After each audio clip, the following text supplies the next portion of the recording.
Hello guys, જય માતાજી, good morning. અને આજના મારા મિનિમાં તમારું સ્વાગત છે. પછી આ તો ધાબા પરના મોર્નિંગ વ્યૂ એકદમ ઝાકળનો મસ્ત મજાનો વ્યૂ હતો અમારો. પછી તો બપોરે 1 વાગ્યા બેજા જમવા, કારણ કે સવારની ક્લિપ ઉતારતા ભૂલી ગયો હતો, એટલે બપોરની એક ક્લિપ ઉતારી લીધી. પછી તો નાખી દીધા મફતના સિંગ સપાટા, એટલે કે કોકની ગાડીમાં.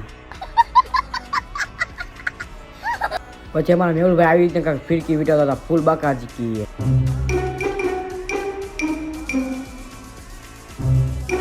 આજે તો મારા ભાઈબંધનો બર્થડે, એટલે એનો કેક કટિંગ કરવાનો હતો. આપણા પગ્યા મફતનું જમવા, પાર્ટી આપવાને બદલે આપણને ખવડાવી દીધો કેક, અને આપણે ખાઈને પણ કેક. જો આ તમારા ભાઈબંધ, આ તમારા બર્થડે બોય.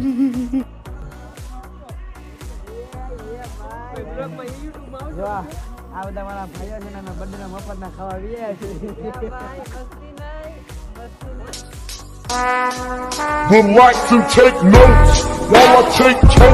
પછી મારો વાળો આવી ગયો કેક ખાવાનો. મેં પણ કેક ખવડાવી દીધો મફતનો, અને આપણા પાસે મફતનું કઈ મેકતા નથી.